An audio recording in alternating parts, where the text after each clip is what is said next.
introduce our speakers, Chris Peterson and Jill Kaufman-Johnson. Chris Peterson is a senior consultant and business value specialist at ThinkStep. For 9 years, Chris has brought his passion and expertise in strategy, facilitation, and sustainability to a wide variety of client engagements. Chris works primarily in the area of sustainability, strategy assessment, and development, as well as driving his company's efforts on quantifying and realizing the business value of sustainability through tool development, workshops, and one-on-one engagements. Chris has global responsibility for ThinkStep's Product Sustainability Roundtable, the leading community of practice in the product sustainability space for over 20 years. We also have joining us Jill Kaufman-Johnson. Jill is the Global Sustainability Director at Solazyme. She leads the strategy and execution of Solazyme's sustainability agenda, stakeholder engagement, and related public policy activities. This includes representing Solazyme in the EU and US biotechnology policy forums, deep engagement with environmental and civil society organizations, and overseeing all the technical life cycle analysis modeling. Solazyme is doing some great work in realizing the value from LCA, and Jill will share that story and insight on the webinar. Now it's my pleasure to turn it over to Chris. Great, thank you, Debbie, very much. We're very excited to be here today and want to give you a sense for how we're going to approach the call today and the kind of flow of things. So as Debbie said, my name is Chris Peterson, so you can attach the voice to the name. And we'll have Jill join us in just a second here. But for today's webinar, we'll have Jill start us off by really showing how they are realizing business value at Solazyme, which we see as a great example of really leveraging the power of LCA. And then I'll take us up a level to show some of the basic principles and steps you can apply within your own organizations to realize those similar benefits. And as Debbie said, we've allowed a substantial period of time at the end of the call to really open it up to questions, to understand some of the nuance, and hopefully translate some of Jill's experience and our insights into your own practices within your own organization and how to improve upon that. So please do continue to input your questions throughout the webinar. We'll look forward to addressing those as we move forward. Just before I hand it over to Jill, I want to say a few words about ThinkStep. As many of you know us exclusively as a life cycle firm or really understand us within that. And just to give you a sense for some of the depth and breadth of things that we do, we're able to bring in a substantial amount of experience. You can see some of the numbers on the screen, over 2,000 hours or combined years of knowledge and expertise, over 2,500 customers that we've had the pleasure of working with globally. Our domain knowledge cuts across the primary kind of business drivers and activities within organizations, and we're always looking how do we effectively embed sustainability into that. And then on top of that, we also bring in a wide swath of industry knowledge across over 20 verticals, as well as a global understanding. And the critical value of all of this is really being able to leverage all of these elements in terms of expertise, software, services, strategy, and industry knowledge to really provide the best combination to help companies and individuals succeed sustainably. So with that, I'll hand it over to Jill to really kind of share the Solazyme story and give a little bit of insight about what they're doing and how they're moving that forward. So please welcome Jill. Jill? Hi there. All right, we have the first slide. So thank you for having me on the webinar today, and it's fun to be able to talk to folks who have some of the same responsibilities that I do in your own companies, and how we can use the power of this information of LCAs to really drive value and the mission of our organization. So what I'm going to do is I'm going to tell you a little bit about Solazyme and our products, and that'll help you understand how then we use the LCA information in our value proposition. And the first thing I should say is that we are a young company. We've been around about 13 years, but we are publicly traded. And really, the next slide, please. What we're trying to do is bring new products to the world. So for those of you who don't know Solazyme, we make oil and other ingredients and products from microalgae. And we got started as a company. Our two founders were college buddies, got together and said they want to do something to save the world. And so from our core, we have always, and from our founding, we've always been a mission-oriented company in trying to basically solve environmental, nutrition, and other sustainability challenges with our products. And so the idea that we would use is LCA is to, in the first instance, is to simply back up our claims. So I'm going to walk you through how we do that. But first I'm going to tell you a little bit about the technology because it'll help you understand the LCA aspect of this. So we like to say that we use one of the world's smallest organisms to solve some of the biggest problems. Next slide, please. So what is our process? And the reason I'm going to tell you our technology, our production process, is that it'll impact sort of how we think about our LCA. So what, in a basic nutshell, we feed plant sugars to microalgae in a closed fermentation tank. Think beer. You know, when you go into a brewery and you see those fermentation tanks, that's the kind of equipment we use. So plant sugars to algae in a closed fermentation tank, and they grow nice and plump with oil. Then we remove the medium and we dry it and process it, and we can either leave it whole and you'll have a dried powder, so it will be things like whole algal flour, whole algal protein you see on the right side, or we press it like a seed press for seed oils, and out comes the oil. And those oils can have multiple applications, because if you think about it, oil is actually in every part of our lives. It's in the food we eat, it's in the lacquer on the walls, it's in the material on your chairs, it's in the fuel in your cars. So oil is the basis for a lot of materials, fuel, but food as well. So the interesting thing about what we can do, the other point here, is that you can see on the front end with the plant sugars, we are capable of using any plant sugar to feed to our algae. And so at this point in time, we use sugar that comes from sugarcane and sugar that comes from corn. But we've tested sugars that come from at least 9 other kinds of plants. So things like waste streams, woody chips, forest residue, miscanthus, switchgrass. So you can see, because we have numerous types of inputs, that our LCA will be changing depending on the kinds of feedstock we use. So what I'm going to share with you today is the LCA that we did based on sugarcane. Next slide, please. So this is, in a sense, a scope for all of you who we care about this. We don't normally show this to most people, but how we think about our LCA. So we are including in this LCA, which ThinkStep has done for us, starting at the growing of the cane, through the process of crushing the sugar.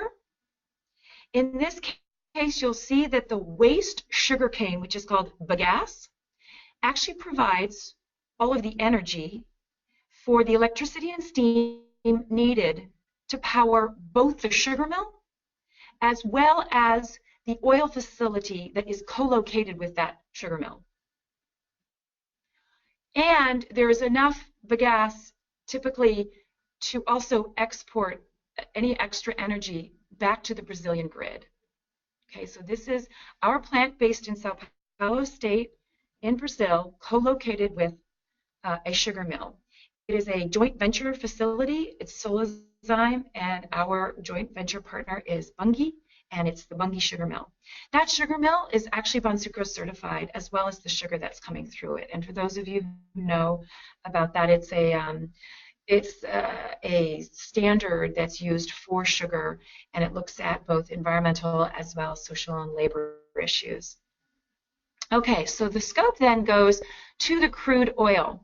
And because we chose to compare our life cycle against other commodity oils, we were advised to keep that scope to the crude oil. After that, the refining sort of mode is typically similar to other kinds of oils, whether it's sunflower oil or palm. They all have this refining step, but the best data we had was to crude oil. So that's going to be the scope we're talking about here. Okay, next slide, please. So this is a snapshot of our results. And the reason I'm showing this to you is we worked with ThinkStep, and we had an entire report, as you guys get as well, and lots of graphs. So we tried to think about how can we take that information and make it simple for the public to understand. So this study was actually has been third-party reviewed as well with a panel. And so this comparative is now available on our website and for the public. So one of the first things that I always like to talk about is that we are a technology company, and LCA is inherently a technical art. And it's incumbent upon us to bring this information to the public in a format that's easy to digest and understandable. And so as you can see here, we try to be very simple about how we show a comparison against other oils. And we like to say that we have one of the lowest carbon footprints of our oil produced at our plant in Brazil. And that's primarily due to two factors, and you guys would understand this. What's primarily driving our carbon footprint is going to be the nature of the feedstock and how it's grown and the carbon intensity of that, sugarcane, as well as the energy source for both processing the sugar and then the energy source for our facility co-located. And again, that is all from waste sugarcane, which is called bagasse. So both of those components have relatively low carbon intensity, which is what helps to provide a low carbon footprint for our oil. Next slide, please. So how does it look on water? Again, it's a low water. We looked at consumption. I know that there's issues around, there's ways you can look at it from water use and water consumption. And we felt that water consumption was the most reflective, since it's a net water use of the water use, because there is quite a lot of reuse in our water. We also, again, thinking about bringing this to the public, we also like to remind people that when a lot of people think about algae and microalgae, they think about large ponds where algae is being grown and harvested, and actually, which is quite water intensive. So for us, we wanted to be sure that we talk about water consumption so people understand that our process is in contained fermentation tanks. So from a public perspective, we primarily show these two indicators, even though when we do a life cycle analysis, there are numerous other indicators that are looked at. We find that this is what the public is interested in, and the customers that we work with, these are the two indicators that seem to be the ones asked about the most. So why don't we go to the next slide? I'm going to end my slides with just talking about how we actually used this information. So we feel there's three different audiences that are the primary audiences that care about this information and actually are looking at it. And the first is the customers. So again, we are bringing new ingredients and materials to the market. A lot of you on the phone may be companies that have products that have been in the market for a long time. But regardless of whether you've been in the market with products that have been there a long time, there is always an argument to be made about whether you're introducing a new ingredient or material for a product. And the questions are around, I find, three areas. What is the performance? It must be better. What is the value for cost? It must be better. And what is the sustainability? It has to be equal or better. So that's no different for us or any of you on the phone, because we all have to either present how we're better and why. And so what we have found that every single customer we talk to, and again, because we're a mission-oriented company, and this is a core value for us, that these materials we make are sustainable, we have to prove that every step of the way. And by working with ThinkStep and having this robust data set, customers are very happy to find that this information is not only that we have it in a clear format, but also that it's been third-party certified. We found that has served us very well. The second area is external stakeholders. So we, because we are a new and up-and-coming company, we have a lot of people interested in the products that we're making. And so we have engaged at a pretty aggressive level a lot of external stakeholders. And we have talked to over 60 different organizations, agencies, academics who want to know about what we're doing, and they want to know that if we're here to potentially, for instance, one of our products that we make, the kind of oil we make, we can make an oil that's an alternative to palm oil. And so when we are looking at putting that in the marketplace, the first question we get is, well, how are you more sustainable? We make a whole algae protein. And so if we're saying our protein is more sustainable than other alternatives, they want to know, how is that more sustainable? Our customers want to know, and the stakeholders want to know. And so the first question we get is, what are your feedstocks? What is the carbon footprint? What is your land use footprint? And so we have been able to use this data and right away address the questions that we know are the first questions that are coming. And people have engaged with that and been able to really ask questions around it. And so that's been really helpful. So that's been really, really important, and again, because it's core to our mission. And finally, from the internal stakeholders, and I'm not sure if folks of you on the phone have found the same thing, is that for us, people came to our company because, in large part, because they believe in the mission and because they want to make a difference in the world. And I have to say, younger generation, that's important to all of them. And so this is going to be important for any company that is moving forward. This concept of what is the footprint, how are we contributing to making a better world? And so because we also have a lot of scientists who work here, they care a lot about data too. So they're eager to see and are take a lot of pride in seeing that we have data that backs up the claims that we're making as well. And it really is exciting for them to be here and see the contribution that they're making as well. It also can help with upper management as we're making decisions about what are the feedstocks we're using in the future and where will we place our new facilities. So those are really key, it's really key inputs for all of that. And finally, my last slide, I just wanted to leave you with sort of what we've learned a lot in all the discussions that we've talked about when we've talked to external and internal stakeholders as well as customers, is that people want to understand the information that you're basing your your claims on and how your product is made. So the concept of transparency is the utmost importance.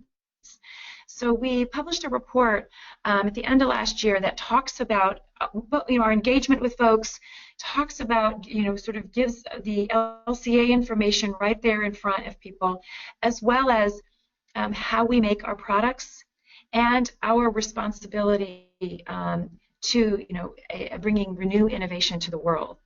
And so again, the LCA data was core to our key mission, as well as our commitment to be transparent with the public. But what I'll leave you with is all of us on the phone are bringing a scientific art and information to the public. So we have to be careful about how we bring it, because we need to be able to explain it in a way that people can digest it. So I urge people to make it accessible to people in how we bring this information to the public. And that's all I have. Thank you very much. Jill, thank you very, very much for sharing that insight. At ThinkStep, it's been a real pleasure working with Solazyme, and it's been great to see how Jill has really leveraged, as she said, the power of LCA to engage both those external audiences as well as the internal stakeholders and drive that decision-making forward. So, Jill, thank you very much for sharing that. As I said, kind of what I will do is kind of take us up a level, but as I do that, I really hope that you continue to kind of relate my concepts and my kind of speaking points back to Jill's experience within Solozyme, your own experience within your own organization, and try to think about some of those tactical pieces. And as we're going through that, if you have questions in terms of how do you really translate that into it, or looking for some additional insight from Jill in terms of what worked and what didn't, please continue to input those questions into the question box, and we'll look to address those kind of at the end of the call. And as I said, we've left a big chunk of time in there for those questions, so please don't hesitate. As we move into this section, I personally really like the kind of what is it that we're talking about, kind of why is it important to you, why is it worth pursuing, kind of why is it worth adding to your list of activities that are already kind of taking up all your mind share, and then ultimately kind of how do you do it. So kind of what we'll do in this section is I'll walk through some of kind of what are those key things we're talking about when we talk about business value and some of the concepts as we move through this. We'll talk about kind of where is that value? What is the value that other organizations have realized? What is the scale of that, to give you that sense for what's the potential within that? And then ultimately some guidance around how do we really implement that within our own organizations. So to start with, business value is one of those terms that gets thrown around a lot. Especially within the sustainability community. It's always been kind of here are the specific benefits that we can generate from an environmental perspective, the social benefits, the kind of tangible reporting output that we've developed, and there's business value associated with that. What we've seen and believed very strongly is that it's important to be very specific when we talk about business value. And we've developed this 2x2, being the good consultants that we are, as a mechanism to really drive that conversation within an organization. And as you can see, this is really business 101, but oftentimes we refer to this as kind of our Rosetta Stone around sustainability within an organization, because by looking at it at this level, people can really find their own KPIs, their own business drivers, their own priorities within this, and you can then have a conversation about how our activities contribute to that. So as you can see, the 4 quadrants that we really look at are around revenue and brand as the things you're really trying to drive and grow within your organization. And then the cost and risk, which you're looking to mitigate and reduce within that. And underneath each one, as within revenue, you can see that we've got growth, resilience, sustainability driven innovation. We take it down to that next level of detail within it. And often within organizations, as we start talking about what is it that you're trying to achieve within that? Are you in a cost-cutting mode? Are you working with operations where that's their key KPI and that's what they're trying to do with the information? Or are you engaging with sales and marketing? Are you in a growth mode within the company? And is that the key driver for the LCA or the opportunity that we see in terms of the potential value that sits out there? And, and then taking it down to that level to say, are we talking about growth? Are we talking about resilience? Are we talking about innovation? And each one of those will have a substantial impact on kind of which aspect of the LCA provides the most value and how we structure that to maximize that value going forward. So as we talk about business value and you hear that in today's conversation, we hope that you keep coming back to this idea of the 2x2 as a framework to both think about what's the specific that we're looking at within the business value, and as a mechanism to really engage colleagues around that to understand where they're going within that. The next piece in terms of the title is we talked about life cycle assessment, right? And when it's done well, it's a really powerful tool. When it's stated here, it really provides that ultimate overview of the environmental impact of your product, process, or service. And in many ways, the way to think about this when we talk about life cycle assessment versus life cycle activities, which we'll get into next, is this is the report. And often we see organizations that kind of their objective, their KPI is that kind of I want the report. And the way that we look at that is that the report provides a really substantial kind of overview of that value and opens up that opportunity within it. But the key thing is that it's that ultimate overview. And from a business value perspective, kind of knowledge is powerful, but it's how you activate that that's really critical. And so I like to think about this as really being that kind of potential energy, and the potential that's generated within that. I really like the way that Jill set up her piece in terms of the power of LCA going forward. one of the mental models I often use is the idea of a car parked at the top of a hill. And just for the record, that's not me in the picture, though I kind of wish it was. You know, but when a car's parked at the top of the hill, there's this great deal of potential with it. But we have to do something to really activate that value. And this is what we talk about when we talk about life cycle activities. How do you take that life cycle assessment, that report, and translate and activate the value which is embedded within it? And you can see here some of those key steps that we talk about in terms of identifying where that potential value is. So, you know, we tend to use the 2x2 business value framework as that mechanism to say, where do we think this is going to fall in? Where do we see that opportunity? Identify the key stakeholders that can really activate that value. So Jill talked about the slides that were developed and that they used to communicate to the customer base, and that engagement of the sales team in terms of why is this valuable? How is this going to help us to activate that value within the customer and really be able to move that forward within it? Part of this process is that engagement, that training, that understanding, and helping people to combine their knowledge with the insights that the LCA provides. So as Jill was saying, you know, being able to communicate this effectively is really critical, both from an external stakeholder perspective, but also internally in order to engage them and move that forward. And in terms of the supporting the process, it's really important that, you know, we understand the value that sits within an LCA. We've often been deep in the weeds of understanding that product system, the variables within it, understand where the numbers are coming from, the key assumptions, the variables, et cetera.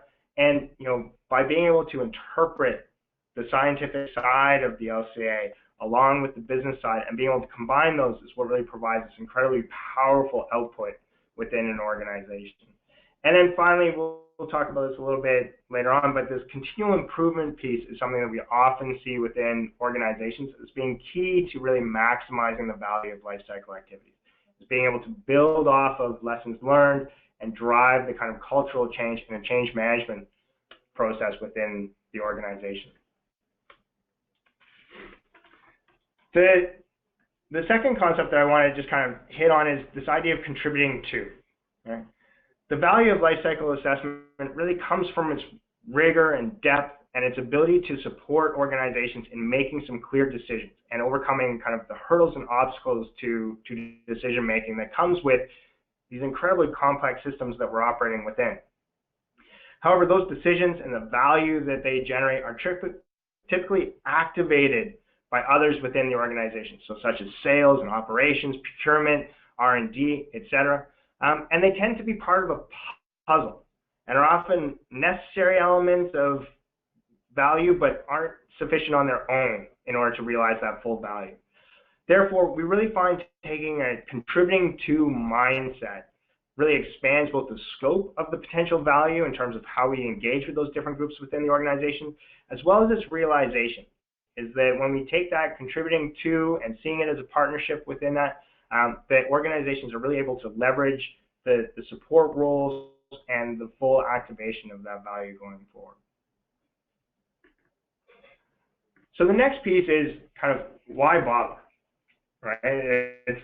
We're talking about adding a lot of work to our existing struggles within an organization, you know, but it's also something we hear consistently within companies and those within the life cycle community, is that realization and vision of the potential which is being left behind by not pursuing it. So let's start with the business side. Organizations today are facing, you know, any number of sustainability pressures. So as Jill spoke about, sustainability is one of those key drivers, which, you know, in most industries are table stakes, and in some circumstances, and a growing number of those, and more organizations are pursuing strategies similar to Solozyme of how do we differentiate ourselves through our life cycle activities? How do we use that to build up our brand and our credibility and move that forward, and really take advantage of kind of the intrinsic effort that you're putting in within your organizations to do the right things and to move the yardsticks forward within that. So there are those basic pieces within it, but we're also seeing organizations realize very tangible and specific value through their activities, both from a sustainability perspective as well as leveraging life cycle assessment to move those forward. As we mentioned earlier, we really use the 2x2 as a mechanism to identify where that potential value sits within an organization and the potential value that a life cycle assessment may be able to provide, as well as to identify what are those activities we need to pursue in order to activate that value. Where that value lies specifically for you will depend on your business priorities. As I said, are you in a growth mode? Are you facing some substantial operational risks? As well as your unique product challenges and opportunities. And again, LCA provides the opportunity to really dig into the details and provide that rigor of understanding of where that sits in order to develop the hypothesis where that value lies and where that goes forward. So the question we get all the time kind of with the 2x2 and thinking about the business value within some organizations, the kind of qualitative piece of that is enough, that people can see themselves within that, understand logically the overlap between that.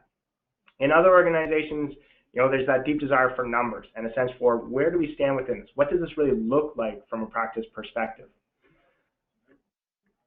So as an organization, we took a step back to look at those numbers, which are obviously challenging and somewhat broad in terms of their application, but we found that by combing through the literature, engaging our teams, reviewing a wide swath of past projects, that we were able to develop some assumption-based understanding of what is the scale of that contributing to factor for organizations that pursue sustainability and life cycle assessment in a really effective way within their organizations.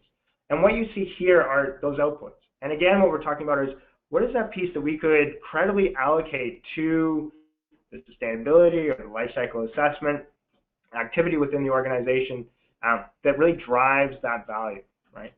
So as we're talking about here, we're not talking about 90% of a product's input, but these are substantial figures when we think about where we are viewed and the typical budgets within organizations around life cycle assessment. And again, these are starting points for that discussion, right? If we think about a $10 billion company, just from a revenue side, we're talking about a $300 million kind of direct contribution from life cycle and sustainability activities within an organization.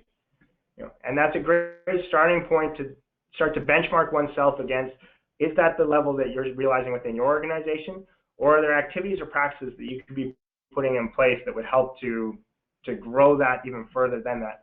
And to clarify, a number of organizations see substantial value above this, but these are numbers that we felt we could be comfortable defending and talking individuals through in terms of how those are realized and where that potential sits within it.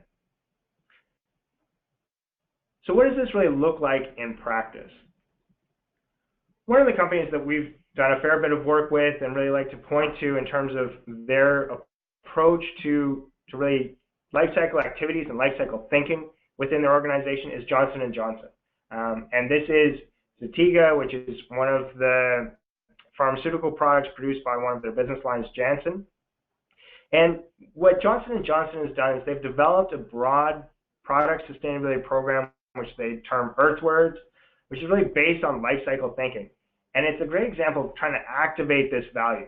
They structured the program in such a way as to really engage their R&D teams to identify and understand where are their opportunities to move forward, and to feed that insight and understanding from life cycle studies that have been done or life cycle understanding within the organization to continually improve on their performance and to build within that, both to, as you can see here, reduce substantial material impacts around that, the purchases that they were making, as well as the impacts associated with those. And these had some substantial cost savings for the organization, as well as to communicate those effectively to customers. So as Jill said, being able to bridge the art of communication and the science of LCA is a really critical piece in being able to realize, particularly that revenue side of the organization, but also in terms of the engagement with internal stakeholders on driving those cost savings, and in this case, engaging the R&D team to move that forward. Just to give you a sense of scale, and one of the great stats that I love to see out of J&J is that, within the Earthwards program, kind of the top products become Earthwards recognized products. In 2014, they had 73 Earthworks recognized products, and those 73 products alone represented $8 billion in value to the business. So what we're trying to talk about here are some really substantial figures that drive decision making and drive engagement at the most senior levels within these organizations. Another example that we like to point to is Puma, who used LCA in its design and communication of its clever little bag. This is a great example of really combining the cool factor, which Puma is great at, with the credibility of LCA to really demonstrate the performance of the product from a sustainability perspective, help customers to understand and to demonstrate and improve its sustainability preference within that, and to really build on the brand promise that Puma has been developing and driving within the industry. Further, from a risk perspective, Puma really uses multiple tools, including LCA, to look ahead and mitigate those risks in their operations and value chain. As you can see here, part of what was driving the clever little bag is this realization of the substantial impacts that could be reduced through an improved design structure. But then they also use this insight to then evaluate where do they see establishing new operations, identifying the associated impacts of their design choices, and really driving that through the organization. So again, that kind of example of how do you drive continual improvement within your organization. And again, as you look at the bottom of this slide with the 10 million in savings, there was those tangible benefits that they were able to capture on the cost side, as well as on the brand side in terms of how they were able to communicate that within their organizations. Moving beyond kind of the gate-to-gate view of the business value alone, within ThinkStep, we see sustainability and the value of sustainability really in terms of how it can be embedded throughout the business. But we also recognize that these decisions and those activities which are pursued within an organization have a wider impact as well.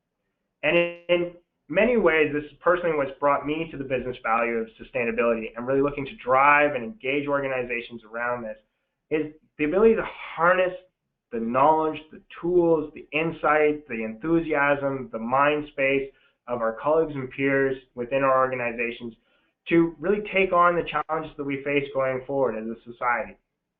And it's really exciting when we see organizations that overcome the communication barrier to translate what we're talking about within a sustainability community and the opportunities and challenges that we see ahead of us into the language of an individual in a middle management position or a senior level decision-making position, in a language that they can relate to. And that's really where some of the power of the business value comes in, and being able to translate that into activities and practices that they can take on a day-to-day basis to move these things forward.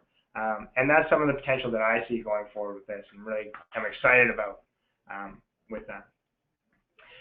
And then finally, in terms of kind of part of that basic value of LCA is, as the ultimate overview, or really taking that holistic aspect and view of the system, it really helps us to reduce the likelihood of doing the wrong things for the right reasons.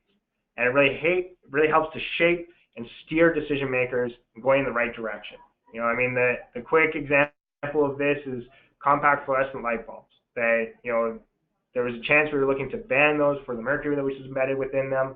But once we take that system viewpoint and look at the impact from the electricity grid, it becomes a no-brainer, right? And again, it's that people trying to make the right decisions, and we come across this, I imagine all of you come across this on a daily basis, of people trying to do the right things within their organization, but not having the information to be able to make a really effective decision given the complexity and challenges that they face on a daily basis. And life cycle assessment provides an incredibly powerful tool and framework to help get people to a credible and rigorous decision and help them to move that forward within it.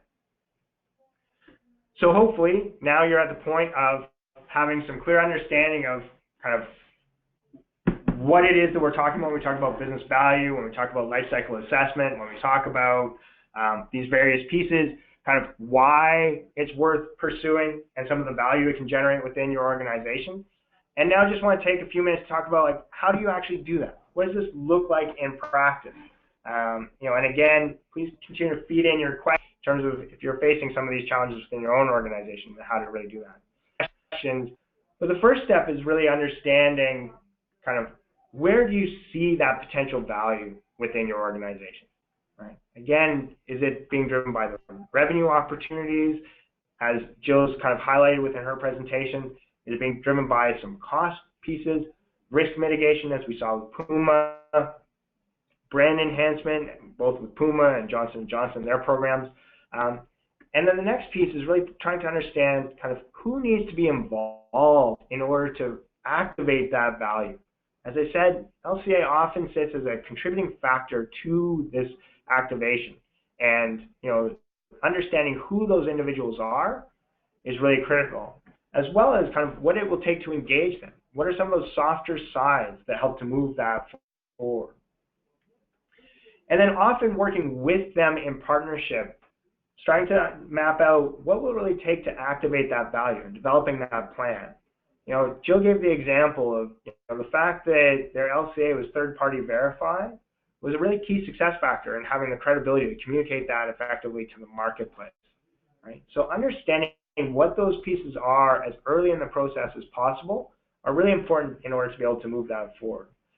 And then finally, in terms of the next step, it's really about kind of taking and supporting or contributing to those actions through that process. As we talked about, individuals, you know, are often being pulled in multiple directions, and the depth of knowledge that you bring to the table as life cycle experts within your organization is an incredible tool to help move that forward. And by combining that with their knowledge of their specific challenges and context going forward, you know, you're able to really move that forward within the organization, and you can play a critical role in their success as well as your own success moving that forward. And then the final piece is the continual improvement part, and really trying to improve the value of LCA within your organization. And this starts to get into some of the change management aspects. It's been great looking at an organization like Solzyme and the work that they're doing, a group like Johnson & Johnson, the work that they've done, where you really start to shift and help the organization understand what is the value and how do you use this to move things forward. And typically, and it'd be great to hear from Jill, that doesn't happen overnight. That, you know, there's a process involved with this of building up experience, piloting, and having some demonstrable benefits that can be communicated across the company. And, you know, the companies that we see that really maximize that value have gone through a number of cycles of demonstrating the value, communicating it more broadly, ideally communicating it peer-to-peer within the organization, so having marketing talk to marketing about how they used LCA, having one operation talk to a different operation about how the LCA helped them to improve their performance. And, you know, what we've listed here are a few questions to be asking kind of as you look back on what was the value we got out of that LCA, right? What were the sources of value that we saw? Did we go through a process of quantifying that? Is there a way we could quantify that? And engaging with your internal stakeholders to really understand that and how did it contribute to it? And to the extent possible, really trying to drive that down to a specific figure, because the numbers can be really powerful in both keeping us accountable as well as really driving that improvement within your organization. And then understanding what were those key success factors, right? So again, coming back to the third-party certificate or verification, you know, is that something we really need to move forward? And if it is, if we're looking to communicate our next LCA externally, let's make sure that we're incorporating that into that decision-making piece. If it's not, if we really saw the core value being in terms of that internal engagement and the third-party verification wasn't the key piece, let's focus our efforts somewhere else within that in order to maximize that value. And then just my last slide, a few of the success factors that we've seen within that in terms of organizations that really realize that maximize their value from LCA is that they really start with the end in mind. They understand where they're going, where that potential value sits, and are setting up their practices and their projects in such a way to maximize that value. They're engaging those key internal stakeholders early. You know, they're including them in the project kickoffs, they're including them throughout the process, both so that they have a sense of ownership of the LCA and the data and information that's within it, but also an understanding of where that came from and how it might influence their practices within their organization. They identify what are those additional data points, practices, features that will really help to drive those activities within the organization. Then they understand kind of where those key leverage points are. So, we've talked about the individuals, but they're also thinking about the timing. Are we looking to establish a new site? Are we looking to have something put in place by a specific time? Do we have a specific conference that's coming up that having an EPD and the training of our marketing and sales team will be really critical in being able to realize that value. And then finally, as we've talked about, they really look to measure and communicate their successes across the organization. And that's the key piece that we see really driving some of that continual improvement, as well as that change management and awareness within their organizations.